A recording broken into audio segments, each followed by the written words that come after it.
भोलेनाथ की। वो तो और हद पार कर गई थी, इतनी भक्ति थी। उससे शादी कर लिए। कुछ दिन व्यतीत होने पे सुषमा की कोख से जो है एक बेटा की उत्पन्न हुआ। बेटा हुआ तो उसके घर में खुशहाली हो गई, सब खुश हो गए। सुदर्शन भी, सुधर्मा भी, सुषमा को कोई फर्क नहीं पड़ा। वो पालन पोषण सब कुछ वो सुधर्मा करी।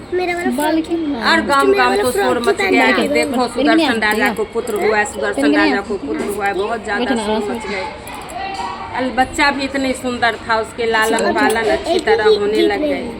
आज कुछ कल कुछ वो बच्चा बढ़ने लग गया। वो बच्चा जब बढ़ने लग गया, बड़ा हुआ, और सुषमा को कोई फर्क नहीं पड़ा। बच्चा बड़ा हुआ, छोटा है, उसे कोई फर्क नहीं पड़ा। वो अपने महादेव में नित्य प्रति वो 1.25 लाख महादेव बना के रोज पूजा करती थी और रोज उसे जल में विसर्जन करती थी। सुषमा उसकी नित्य प्रति की नियम वो करती रही। अब राजा सुषमा से जो लड़का हुआ तो थोड़ा सा जो है वो सुदर्शन राजा जो है सुषमा की थोड़ी सी वैल्यू कर दिए। समाज में भी सुषमा की वैल्यू हो गई। पूजा पाठ में तो थी ही, भगवान की तो भक्ति में होती, थोड़ी सी समाज में भी उसकी वर्चस्व हो गई। पता नहीं उसकी सुधर्मा की मन में कौन सी अंकुर फैल गया कि देखो अब वो बच्चा बड़ा हो गया, बच्चा अब शादी लायक हो गया। उसकी शादी की लड़की ढूंढी जा रही थी, सब खुश थे। सुधर्मा की मन में वो पाप की अंकुर की उत्पन्न हो गई उसी टाइम से, जब सबके सब उनकी सुषमा को वैल्यू देने लग गए। तो सुधर्मा ने मन में सोचा, देखो मन ही मन सोच रही थी कि बेटा भी उसी का, पति भी उसी का, सारा संपत्ति भी उसी का, समाज में भी उसी का वैल्यू है। मेरा तो कहीं कुछ नहीं है, कुछ नहीं है, पता नहीं क्या होगा। थोड़ा ये अंकुर होने लग गया। जब उस बालक का शादी हुआ, विवाह करके लड़के आ गए, बहू भी आ गई, बहुत सुंदर घर में बहू थी, लड़का था, बहुत ही आनंद की जो है राज चल रही थी, बहुत सुंदर। एक दिन वो सुधर्मा की पाप जो है एकदम से छत फाड़ के आ गए। उसने कहा जब सारा सुषमा को हो जाएगा तो मेरे को कुछ भी नहीं, ऐसा नहीं, इस लड़के को मार के फेंक दो, तो फिर तो सबको पता चलेगा, जैसे मैं वैसे सुषमा भी बन जाएगी।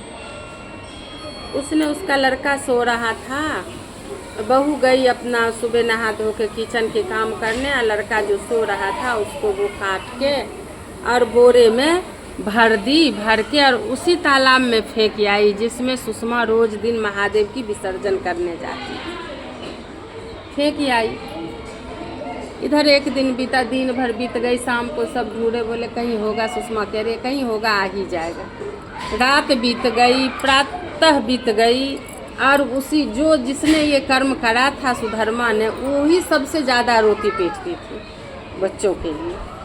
और सुषमा को कुछ फर्क ही नहीं पड़ा। बच्चा हुआ तभी भी फर्क नहीं पड़ा, पला पोसा तभी भी फर्क नहीं पड़ा, शादी ब्याह हुआ तभी भी उसको फर्क नहीं पड़ा।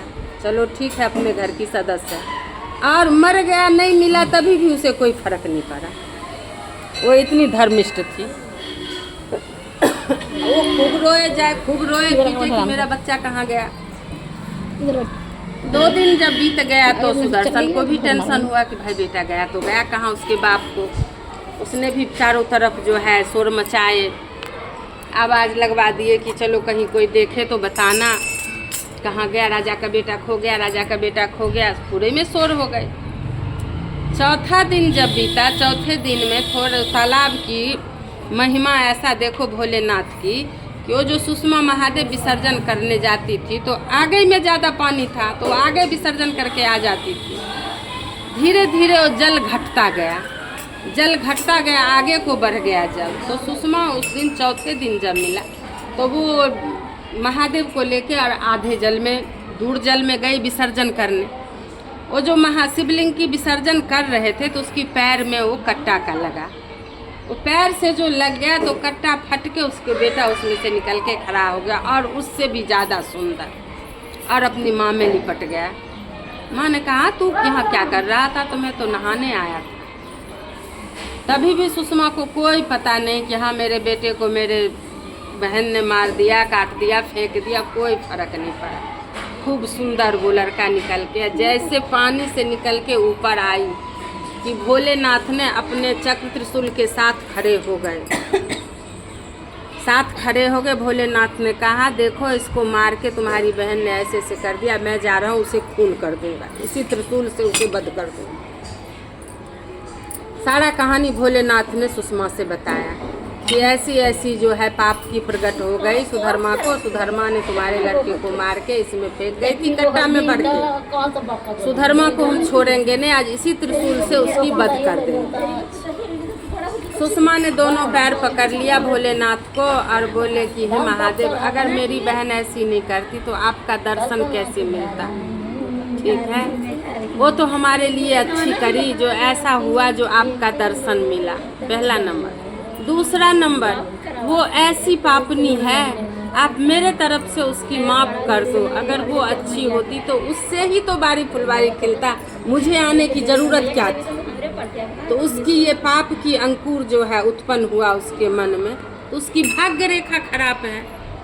आप मेरे तरफ से उसकी माफ़ कर दो, हम आपको उसके बदले हम माफ़ी मांगते हैं। वो तो अनाथ है, वैसे भी अनाथ है, उसको अब क्या मृत्यु दंड देंगे, कोई दिक्कत नहीं, आपसे हम क्षमा मांगते हैं। औलाद भी मिल गया, पूजा पाठ भी सफल हो गया और आपकी दर्शन हो गई। अगर वो ऐसा काम नहीं करती तो आपका दर्शन नहीं मिलता। सबसे बड़ा उपकार तो ये कर दी जो आपका सन्मुख दर्शन हुआ। हर हर महादेव।